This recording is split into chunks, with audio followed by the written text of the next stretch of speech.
African nations have found a way to trade in local currencies, which would reduce their dependency on the US dollar. The Common Market for Eastern and Southern Africa, or COMESA, has launched a digital payment system.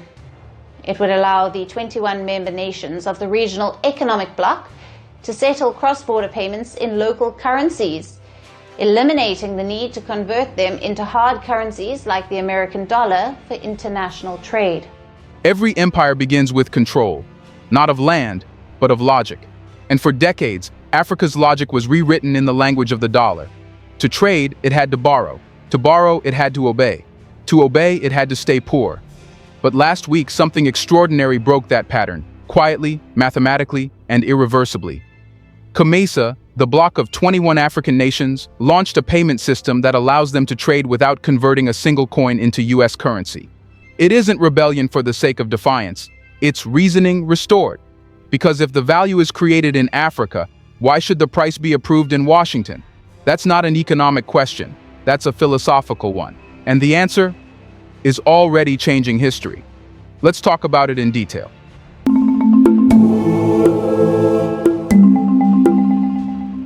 Every empire maintains its grip not by force, but by routine, the repetition of dependence disguised as procedure.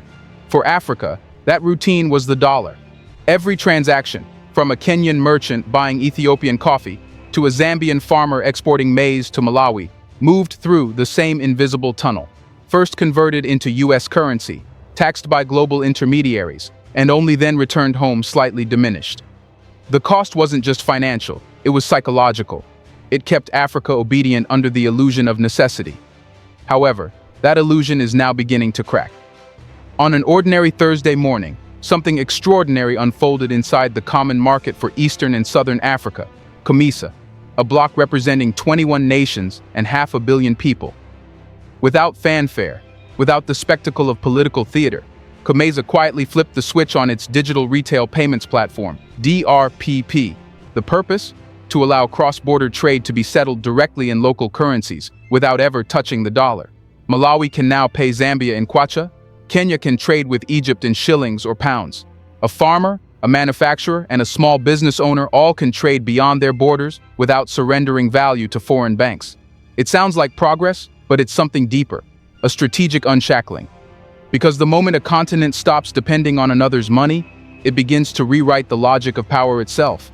And that's why this system is not just about payments, it's about permission. For decades, global finance operated on a silent hierarchy. The dollar wasn't just a currency, it was a key one that Africa didn't own. Every transaction required validation from a system designed outside its borders. The world called it stability. But it wasn't stability, it was surveillance. A structure where Africa could trade only if it played by the monetary rules of its former colonizers. That's why COMESA's announcement struck a nerve in boardrooms far from Africa's shores. Because to economists in Washington, what happened last week was not a technical development, it was a philosophical fracture. It questioned an entire worldview, that Africa's economies are peripheral, not pivotal. Now, for the first time, the continent isn't just exporting commodities, it's exporting confidence. A confidence grounded in arithmetic, not ideology. Behind this move is an undeniable logic. As global inflation, interest rate hikes, and currency shortages choke developing nations, Africa is building an alternative that doesn't rely on charity or approval. It's not about isolation, it's about insulation. When you can trade with your neighbor in your own currency, you don't just save money, you save sovereignty. That's why this shift is so quietly radical. It doesn't scream independence, it practices it. The platform itself, now being tested between Malawi and Zambia, promises to keep transaction costs under 3%. But the deeper implication is that every local trader can now bypass a system that was never designed for them. This is how economic independence begins, not with declarations, but with systems that make dependency obsolete. And here's where the story deepens.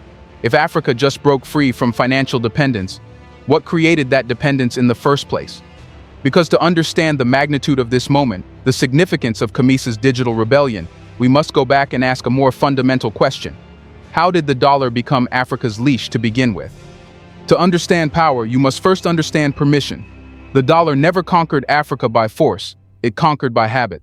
It entered the bloodstream of trade so quietly that generations forgot there was ever another way.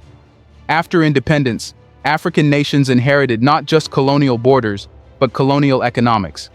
Their currencies were new, but their trade systems were still wired to the old masters. Imports were priced in dollars. Exports were settled in dollars. Even two neighboring nations, like Zambia and Malawi, couldn't trade directly. Both had to convert their money through banks in New York or London. The process wasn't efficient, it was deliberate. Because when your money must pass through someone else's hands to gain legitimacy, you never truly own it. That's how dependency was redesigned, not as occupation, but as stability. Western economists framed the dollar as a neutral tool, a global convenience. But neutrality is the most deceptive form of power. It looks harmless until you realize it dictates the terms of every transaction you make. Here's the paradox that trapped Africa for decades. The more the continent traded, the poorer it became in autonomy. For every shipment of gold, cocoa, or oil, it had to earn dollars. Dollars that were scarce by design. That scarcity made Africa's currencies volatile, its debts heavier, and its choices fewer. When African governments needed funding, they were told to earn foreign confidence by cutting subsidies, selling state assets, and opening markets. In other words, submit to the currency that defines your worth. The dollar didn't just measure African value, it managed it. Every financial crisis in Africa had a common denominator: the currency mismatch. A nation would earn in local money but owe in dollars. When the exchange rate shifted, debt multiplied. It wasn't mismanagement, it was structural vulnerability, engineered through decades of dependency on foreign benchmarks. The West called this globalization. But globalization, when one side prints the currency and the other side borrows it, is not cooperation, it's hierarchy. What made this system nearly unbreakable was its subtlety.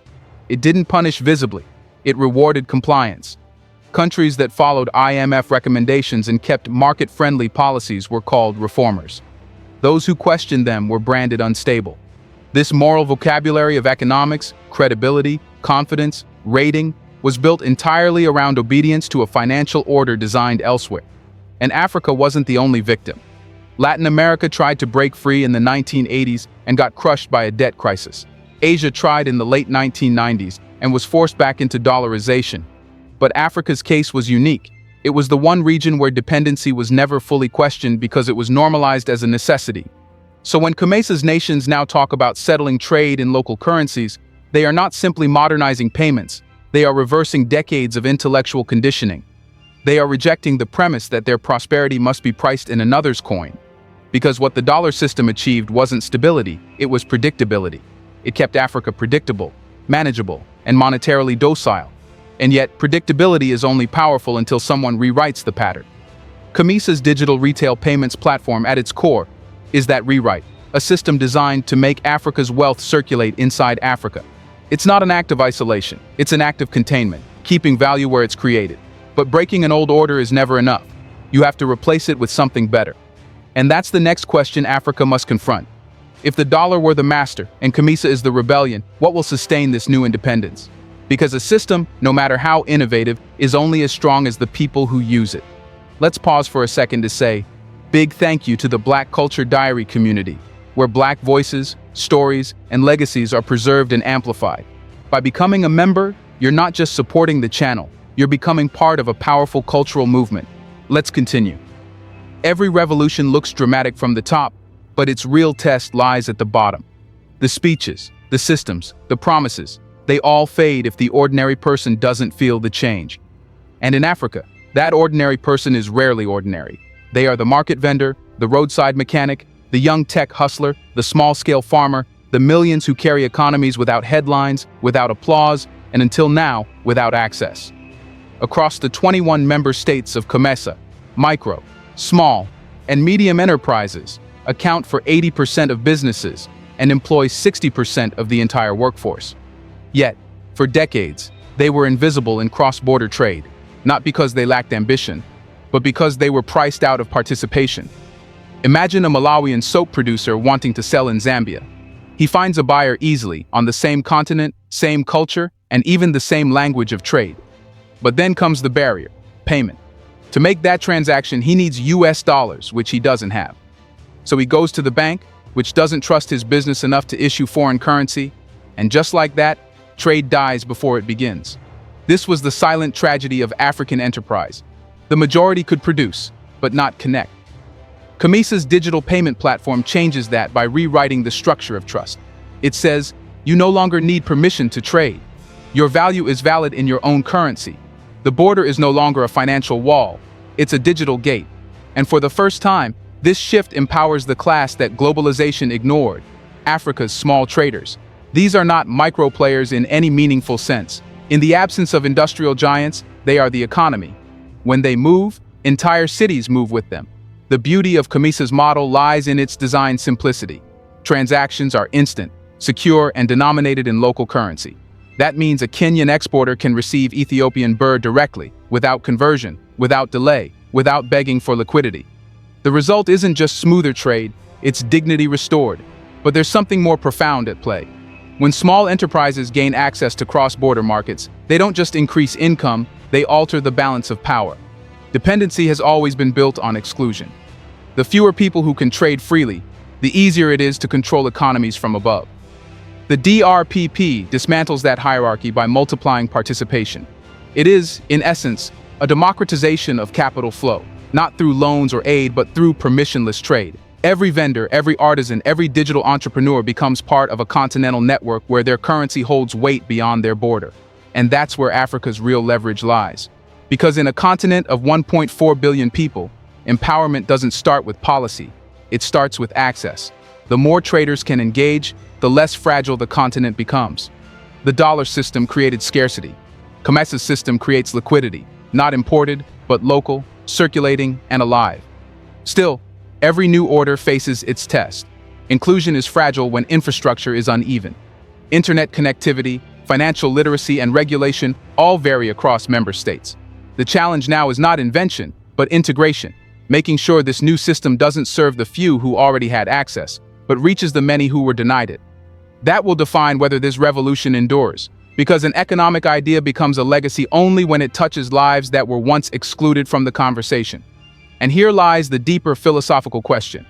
If the foundation of this transformation is inclusion, who is steering it? Who ensures it doesn't get captured, commercialized, or corrupted?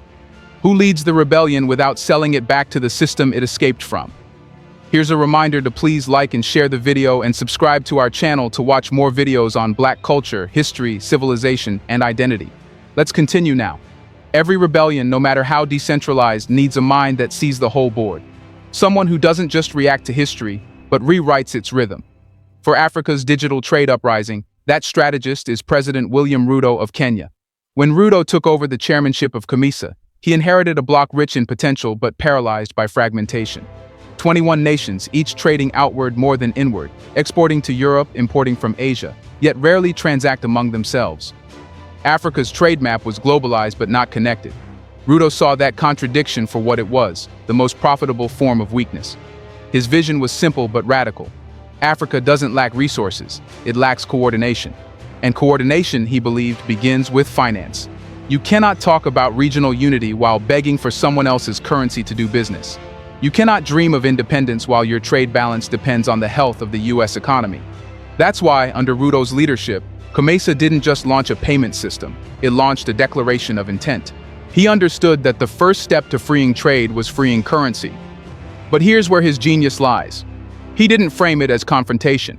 He framed it as modernization. It wasn't anti-dollar, it was pro-efficiency. It wasn't rebellion, it was reform. That's how you win in global politics. You make revolutions sound reasonable.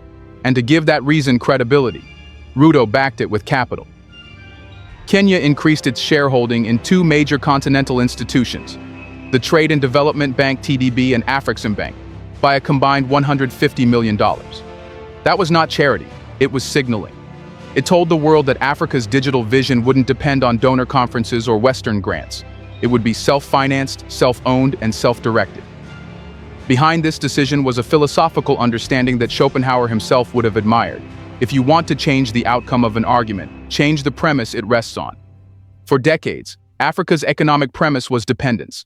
By building financial infrastructure that bypasses Western validation, Ruto changed the premise, and therefore, the logic, of global trade negotiations. Now, when Kenya or Zambia sits at a financial table, they are no longer pleading for liquidity. They are offering access to a regional network of currencies already interconnected. That shift turns Africa from a borrower into a bloc. But Ruto's approach is not just economic, it's geopolitical. He recognizes that in the 21st century, financial architecture is the new foreign policy. America projects power through the dollar. China projects power through manufacturing and credit. Ruto wants Africa to project power through integration, a network so tight that no single nation can be cornered without affecting the rest. It's a doctrine of interdependence, one that turns collective strength into insurance against external coercion. When one currency weakens, another anchors it. When one country faces sanctions, others absorb the shock. It's a system designed to make Africa sanction-proof, not in theory, but in transaction. And yet what makes Ruto's role fascinating isn't just his vision, it's his restraint. He's not trying to dominate COMESA. He's trying to harmonize it. He speaks of regional unity as a technical problem, not a political slogan. That's a departure from the post-colonial leaders who spoke of Pan-Africanism as poetry.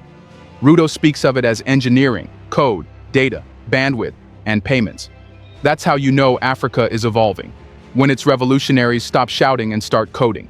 Still, no strategy survives untouched. The West has already noticed. Financial watchdogs in Europe are framing COMESA's digital payment system as risky. American analysts warn it could undermine monetary discipline. But that's the surest sign of success, when the system you've built makes others nervous. Ruto's challenge now is to protect this architecture from infiltration, corruption, and internal politics.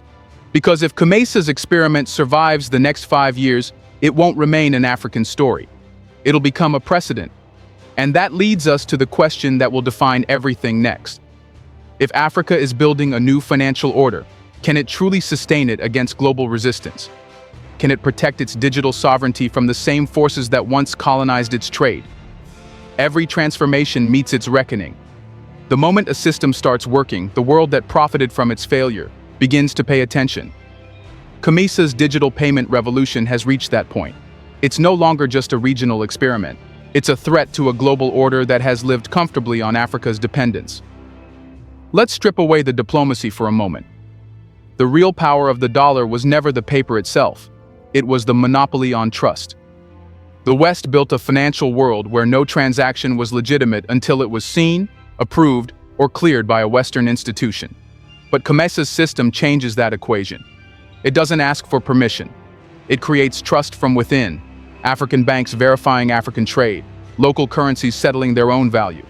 It's quiet, but devastating. And that's precisely what the old order cannot afford.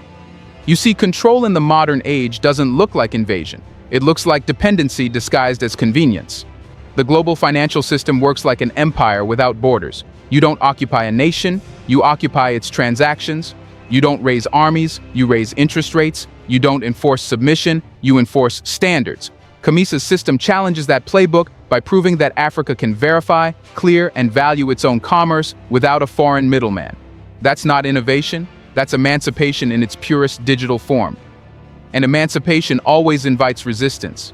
Western financial analysts are already calling this a fragmentation risk. That's the vocabulary of power trying to defend itself. When dominance begins to slip, the narrative changes. Rebellion is renamed instability. Independence is rebranded as danger. But Africa has learned. It's no longer trying to impress the institutions that graded its poverty.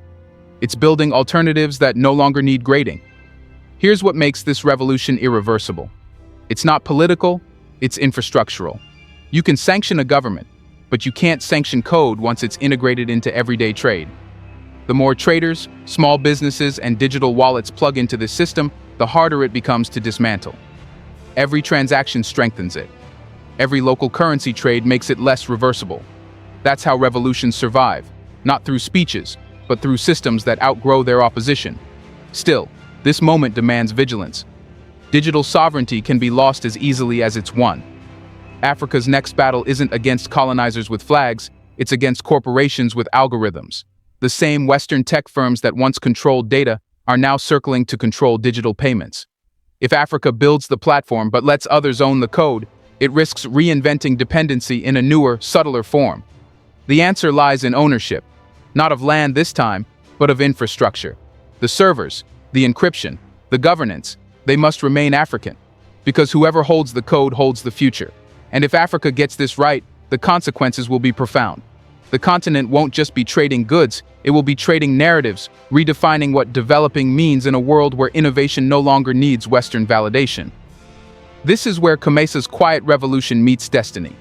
What began as a payment system is now a philosophical question for the entire global economy. Can a continent rise without permission? Can a system built for subservience adapt to equality?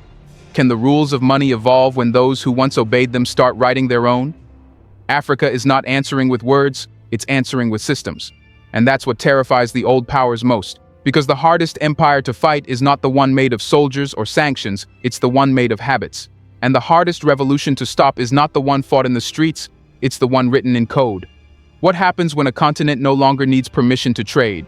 Let us know in the comment section what the world will do when Africa controls its own currency and its own code. Do you want to watch more videos like this one?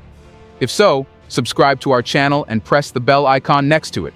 We have decided to bring videos on something nobody talks about, the Black culture, civilization, history, and evidence about how glorious Blacks have been. Thanks for watching, and until the next video, stay tuned.